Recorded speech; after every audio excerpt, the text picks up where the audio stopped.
Hi everyone. Um, Welcome to another Volunteer weekly series on data analysis. So today we'll be talking about data visualization, and like I said, data visualization is a class that some people take for a whole semester, just data visualization, talking about data visualization, or for 2, 3 semesters. So the reason why the reason why they take it for a whole semester is because this is one of the very big parts of being a data analyst. But also some things is not how long or how well. So I could basically talk about the most important part of the information in few minutes, and you'll be able to know at least sufficient information you need to know. So I spoke about the fact that some of you might have done data visualization before, but you probably didn't know that that was what it's called, or you just don't know what are the best practices or the wrong practices for data visualization. So, like we said in our previous classes, that data analysts don't just like solve problem, or like, sorry, don't just analyze data. So the goal is to solve a problem, and you want to do it the right way. So there's something called GIGO. For those of you that did computer in high school, GIGO means garbage in, garbage out.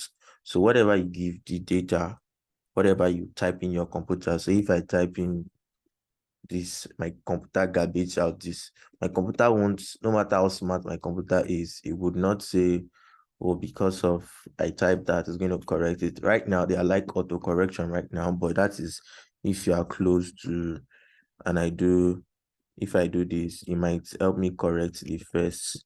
You say it helped me correct the first. So computer is a little bit now smarter and helps you with some minor things, but the majority of things, if I say this, he can't, it's just going to like, look, this thing doesn't make sense, you want it that way. So it's basically called garbage in, garbage out. So what is like the best practice for data visualization? Like I said, some of you must have done data visualization before. If you put a data in a table, in a bar chart, in a pie chart, it's still called data visualization. So but let's go back to like the basics, right? So you know that we have um type of data. So that is why this conversation is a build up. So we know that we have, this might not be the right word, so that I'm saying type of data, but we have numerical, we have categorical data. So now we say under numerical data, we have I mean, whatever it is under the numerical, sometimes it doesn't matter. The type of the numerical data doesn't matter. It kind of applies. The type of categorical data also, it kind of applies. So either it's ordinal or whatever type of categorical data is still the same thing. So there are visualizations that will only work for a numerical data, and there are visualizations that will only work for a categorical data. So let me explain what are the type of visualization for numerical data, and the type of visualization for a categorical data. We're talking about that. So when you want to show a data in a numeric, and data is numeric, that is, it is 1, 2, 3, 4. Remember, categorical data can also be 1, 2, 3. 1 can mean good, 2 can mean bad, 3 can mean very good. So what are the type of visualization we show for a numerical data? So one of the visualization we show that we can also show for a numerical and a categorical data could be like a table. Like that is just you drawing a table here. I can just draw a table and whatever visualizes. So a table is also a way of visualizing the data, but table is not like the most appealing way to visualize the data. But sometimes it might just be the best way to visualize the data. So that is one way to visualize a numerical data. So you use a table. Another way you could is to use an histogram. So let me show you what an histogram looks like. So this is what an histogram looks like. So you guys could know what an histogram. Histogram is like a bar chart without space. Histogram is like a bar chart without space. So look at it. Some of you don't know a bar chart. You know, so it's like a bar chart without space. So let's say we want to show the frequency of. Look at this, right? They are showing age. Age here is It's a numerical data, 20. So from this 20 to 30 years, it could be 20, 21, 22, 23, 24, and all like that. But histogram is most of the time, as a data analyst, you're probably not visualizing just numerical data alone. You're going to be visualizing a cross-section of a numerical and a categorical data, like a categorical data that has like a certain number, right? So, but like one of the best ways, or this is like the popular way to visualize a numerical data. So you do an histogram. So let's check up on Google, like maybe there's any part I am taking. There are other part of visualizing the numerical data, which is box plots, but um um I kind of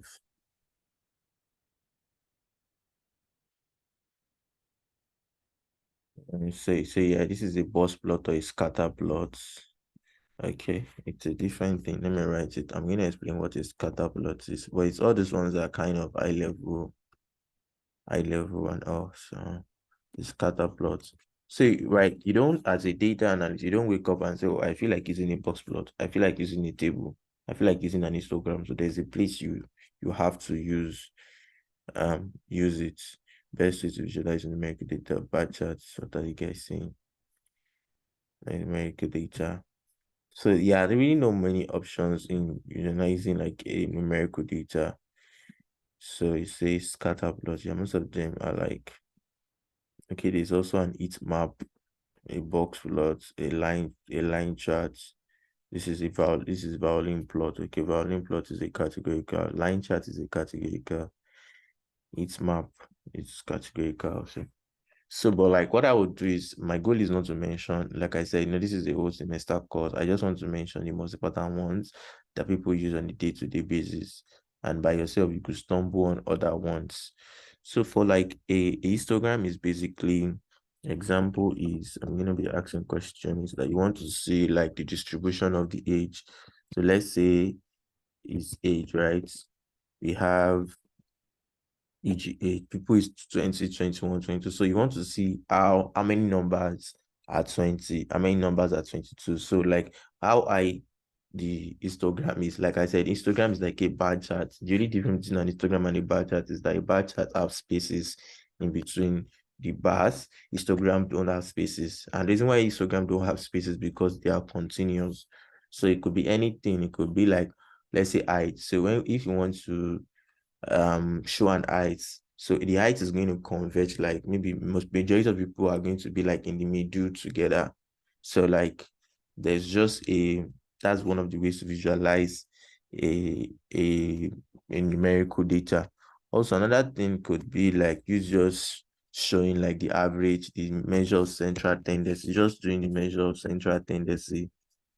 It could be one way to, but I might not call it visualization. Measure of central tendency. So what are the measures of central tendency?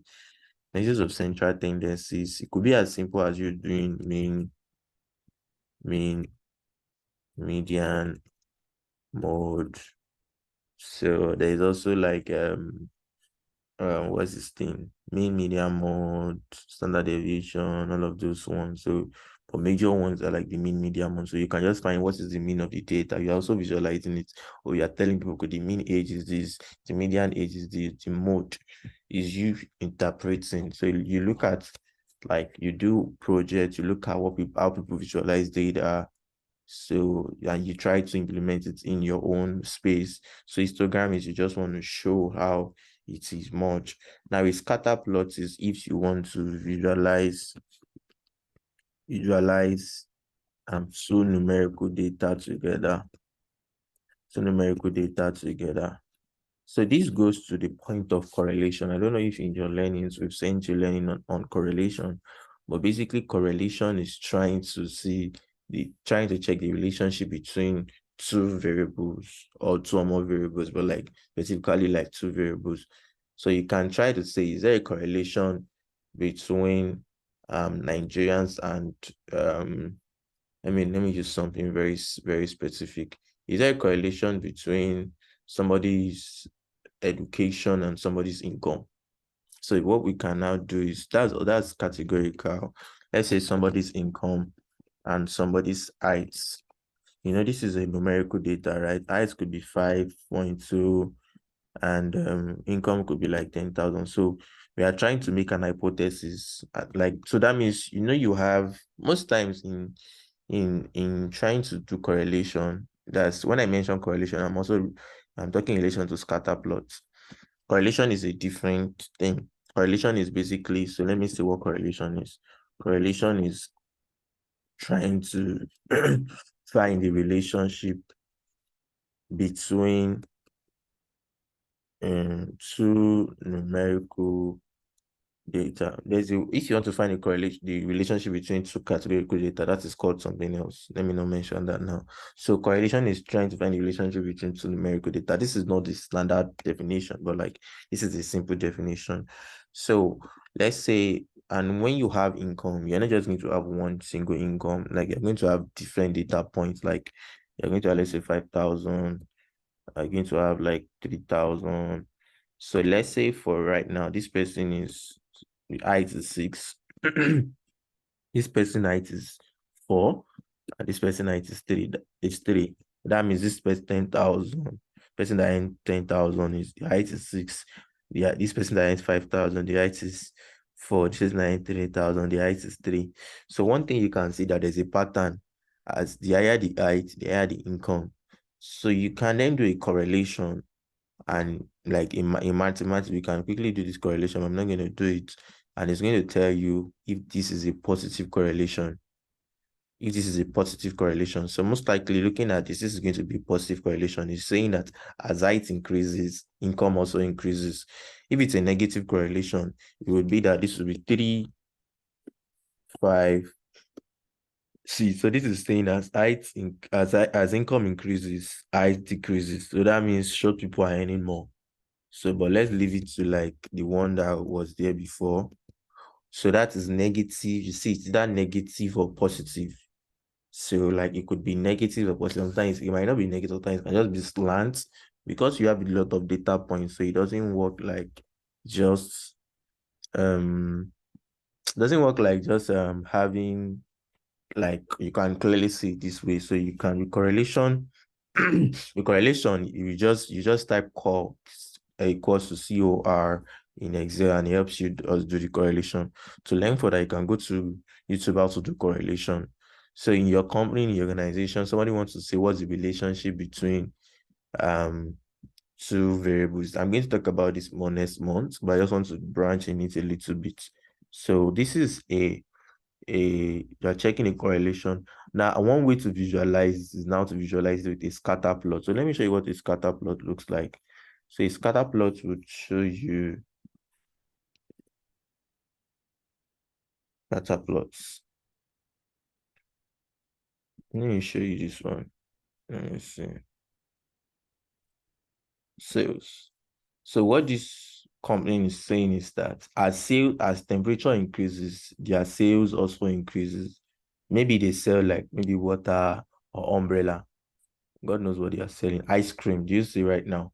So they are talking about as temperature increases, the sales of ice cream also increases. So what this company, what they should do, based on the visualization, is that during when it is hot, they should be able to produce more ice cream for people to sell.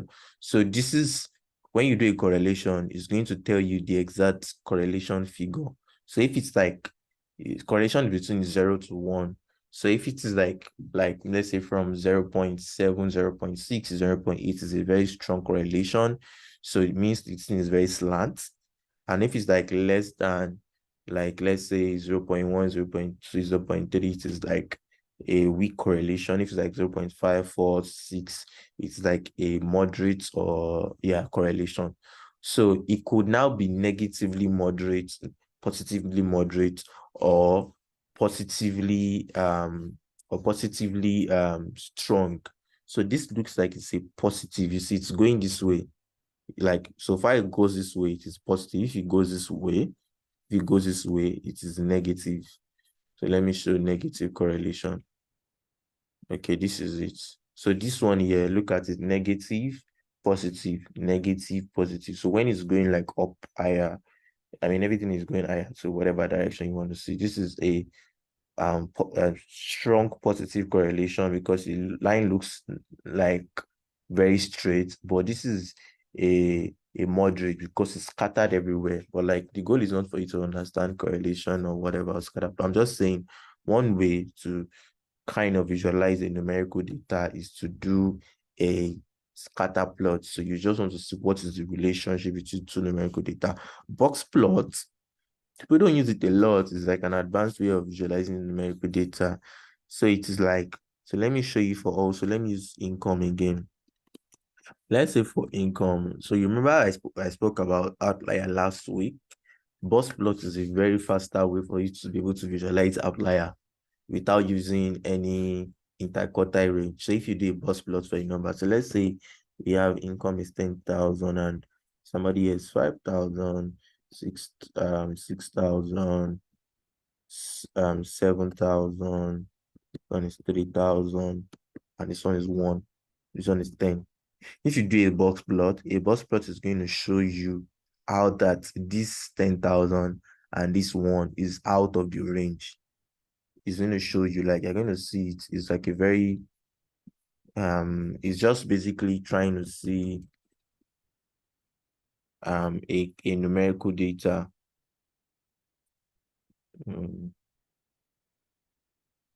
So I want to show something. Okay, this is it. Look at it. It said, right, this is the median, and this middle line is the median, this Q1. Most time people don't visualize just box plot alone. You have to be like an high level data expert for like a data analyst to show you a box plot because people don't understand. But it's only like for you as your data analyst yourself that you can say, okay, let me use a box plot to quickly look at this data. So these ones that are here that are out of this box is like the outliers. Like it will show you like, okay, this is how the data is. Then that is, so you can then compare, like, if you want to compare like the mean of two data together, let's say the mean of one is here, and then look at this one right now. You can say, oh, this number one has a higher median, this one has a higher, sorry, median, this one has a lower median, this one has a low. Look at this. So you can quickly use it to visualize the median of the data.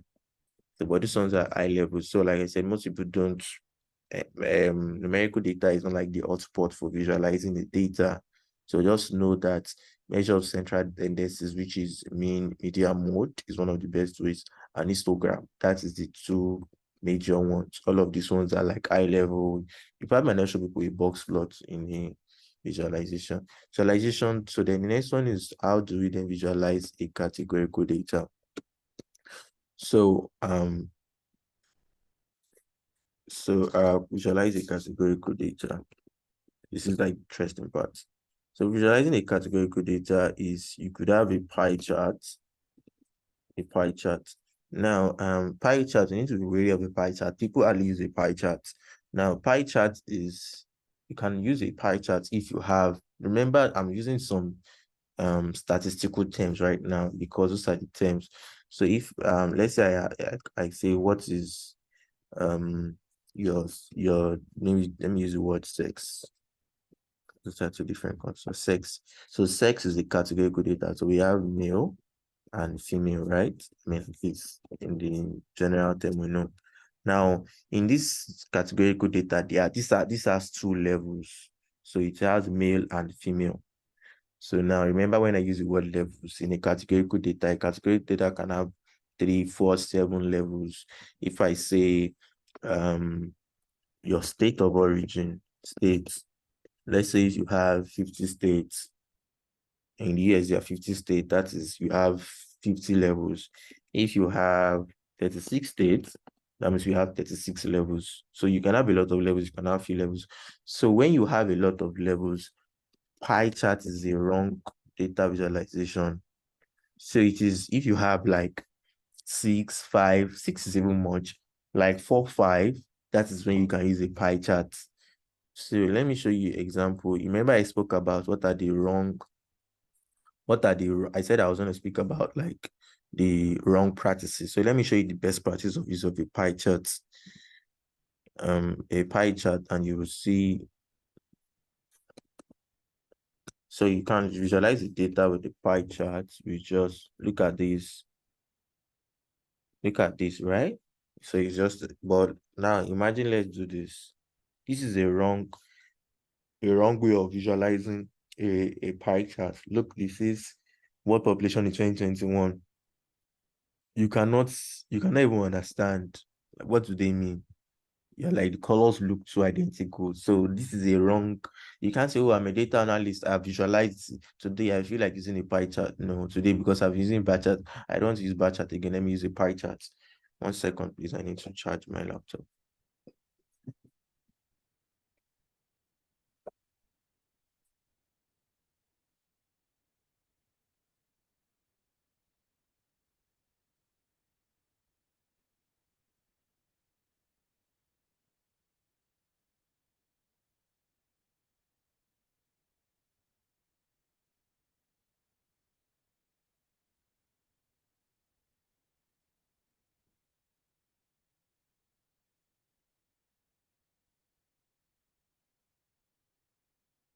Yeah, so you only use a pie chart when you have fewer levels, and there are things you want to ensure you maintain in a pie chart. So pie chart, it has to have labels. Look at as this one has labels. You can know that this color means south, and this color means north. This color mean west. Also, if you don't want to put it by the side, you can put it a color code here and say, okay, this color means social science. This color means this. And you also have a label, like an heading, number of participants per game. You say, so population, there's an heading to describe. So this is one of the best practice. One best practice is, please put an heading to describe what your bar chart is. Put an heading. If you got the data from a source, in the down part, write the source. Look at this data source. This is the best. Look at an heading. You don't want to have too many levels. You also want to describe what each color code is saying. So I'm like, oh, how will I do this? Sometimes, like, I mean, if you are doing this in Excel, it kind of automatically does this coding for you, and you just have to put the heading yourself, or you put the source yourself. So that is one way to visualize a data in pie charts. Another common one is a bar chart. A bar chart. Okay, bar chart can also take a couple of levels, like more than a pie chart. This is a pie chart. So you could either be horizontal, vertical. You can slant it. Also, they are grouped. Bar charts.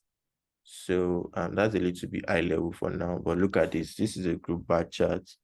It kind of shows you it's showing a bar chart, but it's showing two categories. It's showing for fruit and vegetables for 2011, fruit and vegetables for 2012, fruit and vegetables for 2013. So you can do all of this. This is done in Excel. Sometimes what you just have to see is just look at how somebody did something and replicate it. That is why we're also going to be working on projects. So I don't expect you to wake up from the moon and understand or do things yourself. So this might be a too many information, right? Some people might be lost in the pool of information. This is where also, like, bar charts can also go wrong. When you have too many levels, like, imagine you want to do a bar chart of 50 levels or 36 levels, people will be lost in information. People can only grasp few information. So one way you can do is that, if, like, you just care about like few of them, then let's say we want to do like the height of, let's say we are 30 in this group, right? And like the person's name is Joe, my height is 3, and my name is Jack, the height is 7, my name is Jim, the height is 2. So imagine this is just 3. You can do a bar chart and say Joe, the bar chart is 4, Jack, the bar chart will be longer, Jane, bar chart will be 3. Imagine you have a lot. Let's say you just care about these 3 people, you can just say others. So you just add up the others together, and to be like, maybe the others is like 15. So as not to show, and you cannot explain what the others are. That it just depends on what you are trying to visualize. So try not to have too many levels in your bar chart. So these are like the top 2 ways of visualizing a a categorical data. Now, there are different ways that some of them I've never even used before because, so ways to visualize a categorical data. I think there was one, somebody was speaking about its map. I was like, looks too messy. So first variable, let's go to category data. Let's see. Also, I will send you a link on I think this is a donut plot or something, or a donut chart. I've never used it before. This is just people think it's fancy. It's like, but like you are good to go for use just a bar chart and a pie chart. Let me check other ones if you could find one more. Let's find one more. That's the thing about Google. You see, it's like bar chart and bar chart are the best way to plot calculated. That's just the best ones. But there are other ones, right? So let's stop there. So one of the things you don't want to do also, you don't want to, so let me going back to this pie chart. This pie chart is, a pie is like 360, right? But is going to show pie is shown more in percentage. Like it's better to show a pie in percentage distribution. So it's the larger the pie, the larger the percentage share of it. So let's assume we have, let me put a very simple number here. This is 6,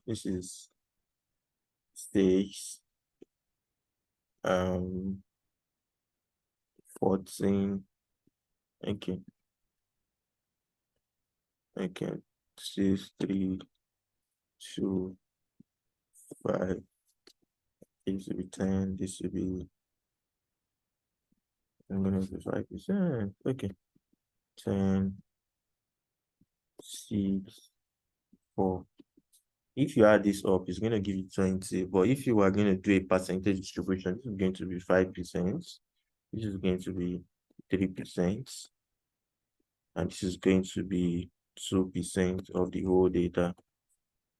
So when you do a percentage, then you use that percentage to plot a pie chart. But for a bar chart, you might not plot it in percentage. You can plot it in percentage. You can just plot it in the absolute number of 10 or 6 or 4. It's going to show you how high it is. That is like one way to like visualize your data in bar chart or pie chart. So I would just strongly advise you could just go to Google or read up more look at this one, violin plots. It's basically just doing things in a fancy way. This is mosaic plot, this is stream map plot, this is so many things that you probably don't need. So far you have one that can do what you want, and you're going to move from there. So learning is continuous. You don't just stop somewhere. I think you have questions in the chat. Okay. Yeah, also for those that have that didn't get like a good email, I mean is it the word a good email? A nice email in response to like you moving to the next cohort, kindly you can wait immediately after this meeting, or you message me on Telegram. But the best one is wait after this meeting and we'll talk, so we can know a way forward and all. And you can assess if probably you are supposed to still stay in this next cohort. But most likely it's gonna be like what we say is like you're gonna repeat the cohorts. But I got the email also because I'm copied in every email. And it's basically those that repeated the cohort twice that are supposed to leave. So that if you are in that category, we also talk also. So this might look like very small, but this is like the basic foundation of most of the things you would be doing. So sometimes it's just you're doing in media mode. So let me just do a quick refresher. So the type of visualization you do depends on the type of data.